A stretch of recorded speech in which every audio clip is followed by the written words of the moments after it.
건강은 되돌릴 수 없습니다. 아직 시간이 있는 동안 건강을 지키세요. 아침에 일어났는데 팔다리에 힘이 빠진 듯 휘청거린 적 있으신가요? 과일 몇 조각만 먹어도 목이 마르고 입안이 바싹 타들고 눈이 약간 흐릿하게 느껴진 적은요? 그럴 때 혹시 이렇게 생각하지 않으셨나요? 나이 들어서 그렇겠지. 하지만 몇 주가 지나면 단 음식이나 과일을 먹고 난 뒤에 피로감이 점점 더 자주 찾아옵니다. 심지어 포도 한 줌, 파인애플 한 조각만 먹어도 심장이 두근거리고 머리가 약간 어지럽기도 하죠. 혹시 이런 모습 당신에게도 낯설지 않나요? 파인애플 하나만 먹어도 혈당 수치가 다를 수 있습니다. 한국에서 진료하다 보면 60대 이상 환자분들이 저에게 똑같이 말씀하십니다. 과일은 자연식이니까 몸에 좋잖아요. 하지만 문제는 그 건강하다고 믿는 과일들. 바나나, 포도, 파인애플, 망고. 이 바로 혈당을 롤러코스터처럼 급상승시키는 주범이라는 겁니다. 더 무서운 건 대부분 그 사실을 전혀 모른다는 거예요. 왜냐하면 처음엔 증상이 너무 미묘하거든요. 조금 졸린 듯하고, 다리가 약간 저린 듯하고, 무릎이 살짝 뻐근한 정도로만 느껴지니까요. 하지만 그 순간 몸은 이미 혈당 불균형의 신호를 보내고 있습니다. 무슨 일이 일어나기 전에 건동을 잘 챙기세요. 나쁜 일이 일어나기 전에 건강을 잘 챙기세요. 작년 한국영양연구원의 자료에 따르면 60세 이상 인구의 약 3분의 1이 식후 혈당이 안전 기준을 초과하지만 자신이 이미 당뇨 전 단계에 들어섰다는 사실조차 모르고 있습니다. 그 중에서도 특히 40% 이상은 아침 일찍이나 저녁 식사 후에 단과일을 자주 먹는 사람들이었습니다. 문제는 이런 습관이 오래 지속되면 눈신장 뇌의 미세혈관이 서서히 손상되어 결국 뇌졸중, 시력 저하, 신부전으로 이어질 수 있다는 점입니다. 하지만 희망적인 소식도 있습니다. 먹는 순서와 과일의 종류만 바꿔도 그 위험을 되돌리고 혈관 나이를 젊게 만드는 것이 가능합니다. 저는 수원에서 내과 진료를 하고 있는 박지훈입니다. 얼마 전 기억에 남는 환자 한 분이 오셨습니다. 한서연 68세 님, 작고 단정한 체구의 은빛 곱슬머리를 한 분이었죠. 그날 진료실 문을 열며 피곤한 표정으로 말씀하셨습니다.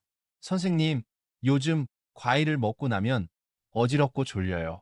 건강하려고 먹는 건데 왜 이럴까요? 제가 되물었습니다. 어떤 과일을 언제 주로 드세요? 그분이 웃으며 답했습니다. 아침엔 바나나 하나, 점심엔 포도 몇 송이, 저녁엔 TV 보면서 파인애플이나 제주에서 딸이 보내준 망고 조금이요. 건강은 하루아침에 없어지지 않습니다. 하지만 매일 아침 나쁜 습관으로 인해 건강이 나빠집니다. 제가 한서연 씨의 혈당 기록장을 펼쳐보니 수치가 롤러코스터처럼 오르내리고 있었습니다. 식전엔 102, 식후엔 192까지 치솟았다가 잠시 후엔 다시 80까지 떨어지는 패턴이었죠. 마치 응급실 심전도 그래프를 보는 것 같았습니다. 저는 조용히 설명했습니다. 그 달콤한 과일들에는 과당 프룩토스, 과포도당 EC, 매우 빠르게 흡수되는 형태로 들어 있습니다. 특히 빈속에 먹으면 혈당이 급상승하고 췌장은 그것을 잡기 위해 인슐린을 과다 분비하게 됩니다. 그런데 이 상황이 반복되면 세포가 점점 귀찮아하며 반응을 줄이기 시작합니다. 그게 바로 인슐린 저항성, 즉 제2형 당뇨의 출발점이에요. 한서연 씨는 한참을 생각하다가 말했습니다. 근데 선생님, 예전부터 과일 많이 먹으면 피부에 좋고 장도 깨끗해진다고 하잖아요. 저는 고개를 끄덕였습니다. 맞습니다. 하지만 무엇을, 언제, 어떻게 먹느냐가 훨씬 중요합니다. 나이가 들수록 대사 속도가 느려지기 때문에 완숙 바나나 한 개나 포도 주스 한 잔은 사실상 설탕 2스푼을 마시는 것과 같아요. 특히 아침에는 몸속 스트레스 호르몬 코르티솔이 가장 높아서 당을 급하게 넣으면 혈관이 순간적으로 수축하고 혈압이 상승하며 장기적으로는 혈관 내피가 손상될 수 있습니다. 그게 바로 많은 환자들이 이른 아침에 뇌졸중을 겪는 이유 중 하나예요. 그분은 잠시 말을 잃고 있다가 조용히 물었습니다.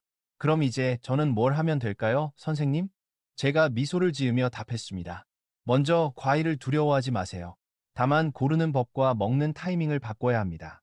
다음 주에 오시면 혈관을 젊게 하고 뇌졸중을 예방하는 4가지 과일을 샤렌지고 직접 보여드릴게요. 저는 이 요리들을 정말 좋아해요. 하지만 매일같이 그렇게 먹는다면 그건 몸에 결코 좋지 않습니다. 그래서 저는 한서연 씨에게 아주 간단한 한 가지 방법을 알려드렸습니다. 과일을 먹는 시간과 양만 바꿔보세요.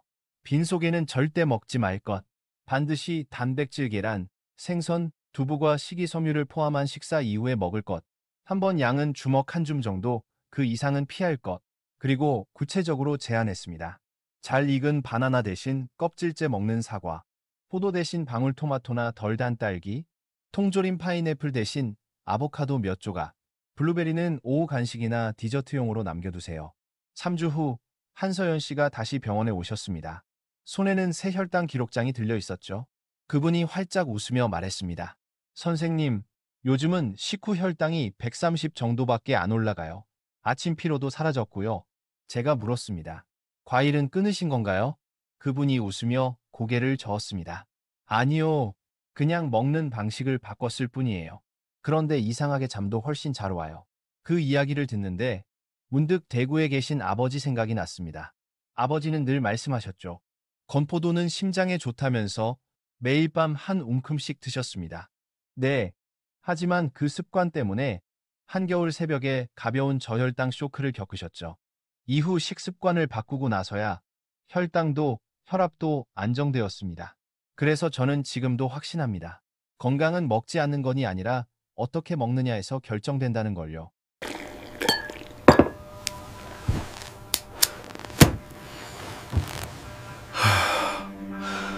과일이 전적으로 나쁘거나 전적으로 좋은 것은 없습니다.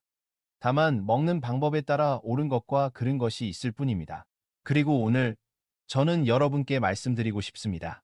바로 한서연 씨, 제 아버지, 그리고 수많은 환자분들이 단지 과일을 올바르게 선택하는 것만으로 어떻게 혈관 건강을 되찾았는지에 대한 이야기입니다. 이 다음 이야기에서 저는 3가지를 구체적으로 말씀드릴 겁니다. 1, 2 겉보기에 무해하지만 사실은 60세 이후의 혈당과 혈관을 조용히 망가뜨리는 4가지 과일. 2부 외에 과일을 잘못된 시간에 먹는 것. 심지어 정제당을 먹는 것보다 더 위험한가? 그 과학적 원리와 몸 안에서 일어나는 변화를 설명드리겠습니다.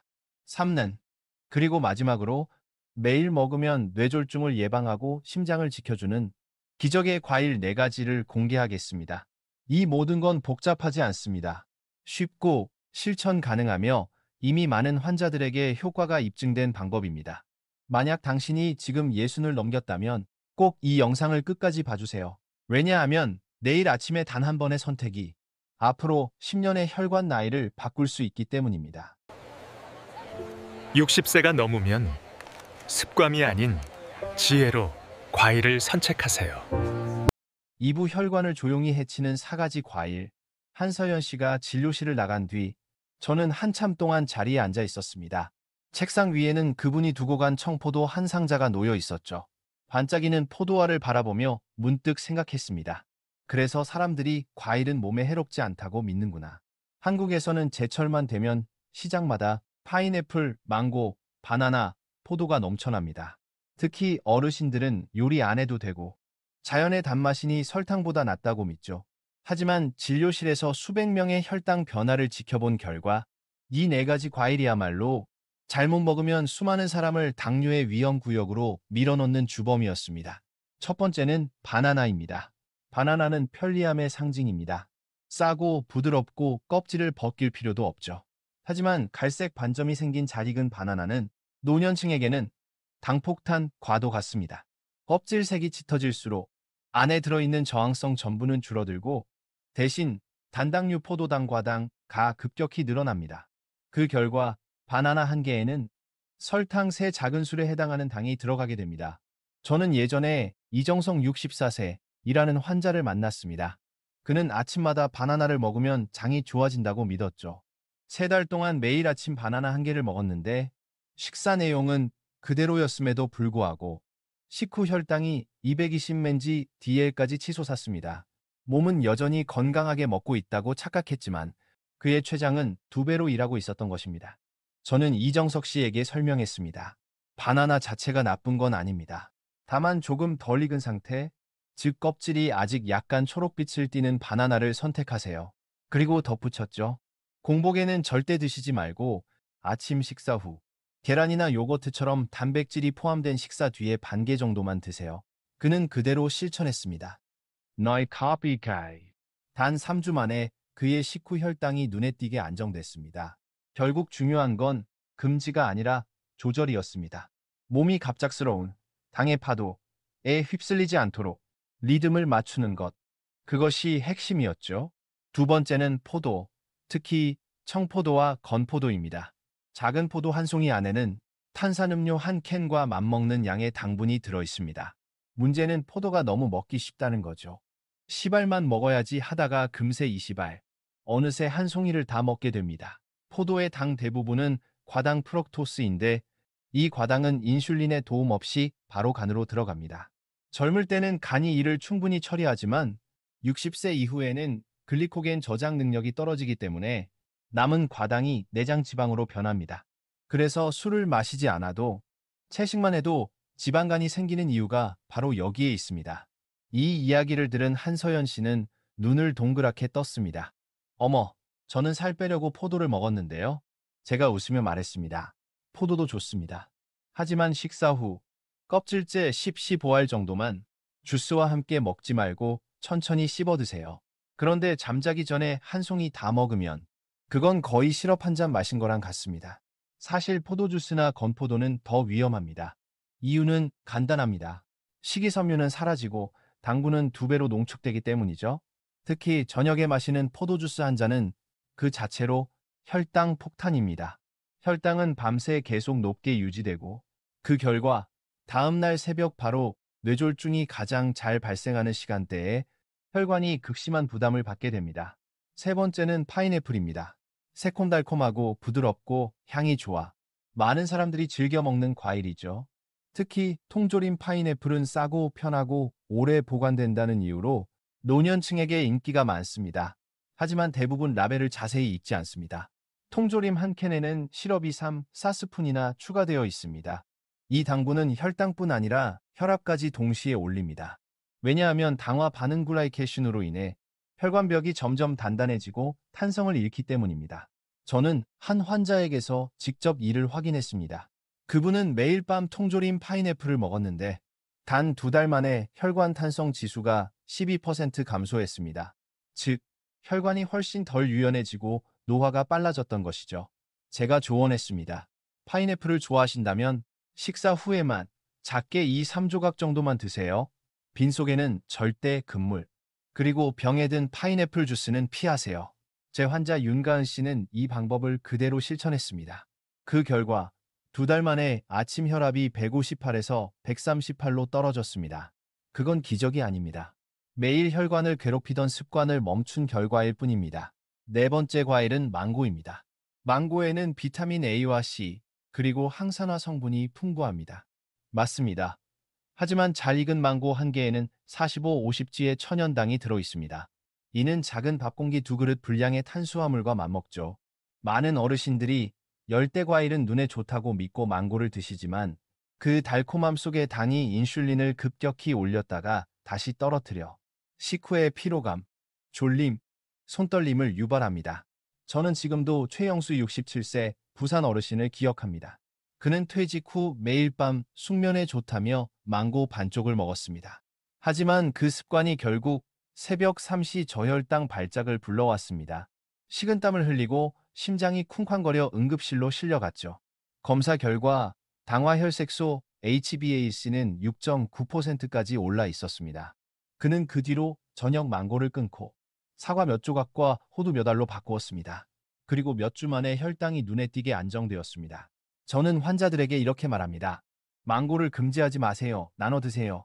즉, 한 개를 3사람이 나눠 먹고 채소와 생선이 있는 식사 후에만 디저트로 먹는 것, 그것이 바로 망고를 약으로 바꾸는 방법입니다.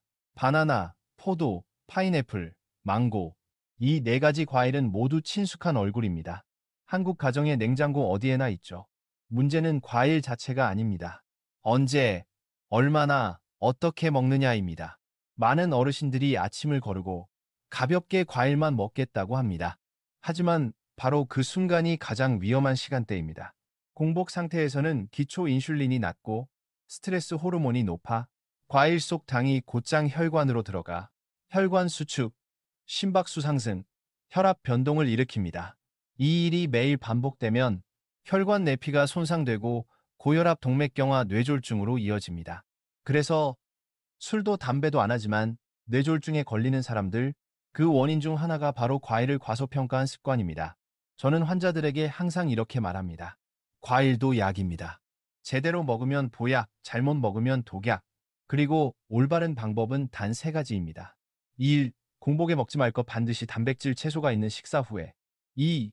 주스로 마시지 말 것 식이섬유를 위해 통째로 먹기. 3. 주먹 한 줌 이상 먹지 말 것간이 감당할 수 있는 안전선입니다. 이 3가지를 실천하면 단 2, 3주 만에 아침에 피로, 갈증, 혈압 불안정이 눈에 띄게 줄어듭니다. 이건 기적이 아니라 혈관이 쉬어갈 기회를 얻은 자연스러운 반응입니다. 대구의 72세 할머니 한 분이 저에게 이렇게 말씀하셨습니다. 과일을 끊을 필요가 없었네요. 그냥 먹는 법을 다시 배우면 되는 거였어요. 저는 그 말을 듣고 미소 지었습니다. 그게 바로 제가 전하고 싶은 메시지였으니까요. 이제 다음 이야기에서는 말씀드리려 합니다. 60세 이후 한국인이 꼭 먹어야 할 4가지 기적의 과일, 혈당을 안정시키고 뇌혈관을 지키며 노화를 늦추는 과일들입니다. 이 나이에 바꾸면 뭐가 달라지겠어? 혹시 그렇게 생각하신다면 꼭 끝까지 들어보세요. 단 한 가지 과일을 바꾸는 것만으로도 앞으로의 10년이 달라질 수 있습니다. 저는 아직도 작년 늦가을 아침을 또렷이 기억합니다. 한서연 씨가 다시 진료실에 들어왔을 때 그 얼굴에는 지난번과는 전혀 다른 생기와 빛이 있었습니다. 그녀는 웃으며 말했습니다. 선생님, 말씀하신 대로 다 지켰어요. 그런데요, 아침마다 과일이 너무 먹고 싶어요. 혈당에도 좋고 뇌에도 좋은 과일이 있을까요? 저는 웃으며 노트북을 켰습니다. 그리고 화면에 4장의 사진을 띄웠습니다. 바로 이겁니다. 제가 농담 삼아 혈관의 사총사 혹은 기적의 과일 4인빵이라고 부르는 친구들이죠. 비싸지도 희귀하지도 않습니다. 하지만 이 4가지는 혈관을 부드럽게 지키고 염증을 낮추며 뇌졸중 위험을 줄여주는 놀라운 힘을 가지고 있습니다. 첫 번째는 바로 블루베리, 자연이 만든 보랏빛 보석입니다. 블루베리에는 안토시아닌이 풍부하게 들어있습니다. 이 성분은 뇌혈관의 내피세포를 강화하고 혈소판이 서로 달라붙는 것을 억제해 결국 혈점핏 형성 위험을 낮추는 역할을 합니다. 하버드 대학교의 장기 연구에서도 매일 50대끼의 블루베리를 꾸준히 섭취한 사람은 뇌졸중 발생 위험이 약 33% 낮았다는 결과가 보고되었습니다. 저는 환자들에게 이렇게 말합니다. 비싼 수입품을 찾을 필요 없습니다. 마트에서 파는 무가당 냉동 블루베리면 충분합니다. 먹는 방법도 간단하죠. 냉동 블루베리를 자연 해동시켜 무가당 요거트나 식힌 오트밀과 함께 드세요. 그게 바로 노년기 혈관과 뇌를 위한 가벼운 약 같은 간식입니다. 이렇게 먹으면 뇌로 가는 혈류가 개선되고 기억력 저하와 우울감도 완화되는 효과가 있습니다. 한서연 씨도 그대로 실천했습니다. 매일 오후 작은 반 공기 정도만 먹었죠. 한 달 뒤 그녀는 웃으며 말했습니다. 요즘은 책을 읽다가도 졸리지 않아요. 그게 단순한 우연일 수도 있습니다. 하지만 저는 믿습니다. 몸은 올바른 보살핌에 언제나 솔직하게 반응한다는 것을요. 두 번째는 바로 사과의 프로. 겉보기엔 평범하지만 사실은 혈관을 지켜주는 단단한 방패입니다. 사과에는 팩틴, 텍틴이라는 수용성 식이섬유가 풍부합니다. 이 성분은 당의 흡수를 천천히 만들어 식후 혈당이 급격히 오르는 것을 막아주고 동시에 나쁜 콜레스테롤을 줄여줍니다. 또한 사과 껍질에는 폴리페놀이 많이 들어있어 혈관염증을 완화하고 내피세포를 보호하는 효과가 있습니다. 그래서 저는 환자들에게 항상 이렇게 말합니다. 껍질째 드세요. 따뜻한 소금물로 깨끗이 씻고 급하지 않게 천천히 꼭꼭 씹어 드세요. 한국산 붉은 사과는 향이 좋을 뿐만 아니라 수입산 사과보다 항산화 성분이 더 풍부합니다. 매일 아침 식후 적당한 양의 사과 약 150g만 섭취하면 충분합니다. 저는 종종 어르신들에게 딱 하나의 과일을 고르라고 한다면 사과를 고르겠습니다. 라고 말합니다. 사과는 구하기 쉬울 뿐만 아니라 아침 내내 안정적인 혈당을 유지하여 낮 동안 공복감과 피로감을 예방하는 데 도움이 되기 때문입니다. 세 번째 유형은 토마토입니다. 많은 사람들이 토마토를 야채로 여기지만 생물학적으로는 실제 과일입니다. 세 번째 과일은 토마토. 붉은색 속에 숨은 자연의 항산화 약입니다. 토마토에는 라이코펜, 리코펜이 풍부한데 이 성분은 꾸준히 섭취할 경우 뇌졸중 위험을 최대 26%까지 낮춰준다는 여러 연구 결과가 있습니다. 흥미로운 점은 라이코펜은 익힐수록 흡수율이 높아진다는 사실입니다. 그래서 저는 환자들에게 이렇게 알려드립니다. 토마토는 생으로만 먹지 말고 가볍게 익혀 올리브 오일이나 참기름 한 스푼과 함께 드세요. 가장 쉬운 예가 바로 계란 토마토 볶음입니다. 잘 익은 토마토 2개, 달걀 1개, 참기름 한 스푼이면 충분합니다. 단백질과 항산화 물질이 한 접시에 담긴 뇌와 혈관을 위한 완벽한 식사가 되죠. 많은 어르신들이 토마토는 찬 성질이라 속이 냉해진다고 걱정하시지만 익히면 그 한기는 거의 사라지고 오히려 뇌혈류 순환을 돕는 따뜻한 음식으로 바뀝니다. 특히 고혈압 환자에게는 토마토야말로 가장 값싸고 효과적인 천연약입니다. 네 번째 유형은 아보카도입니다. 달지 않지만 심장에 좋은 과일입니다. 아보카도에는 단일 불포화 지방 올레산이 함유되어 있어 좋은 콜레스테롤 HDL을 높이고 나쁜 콜레스테롤 LDL을 낮출 수 있습니다. 또한 아보카도의 칼륨 함량은 바나나보다 2배나 높아 혈당을 높이지 않고 혈압을 조절하는 데 도움이 됩니다.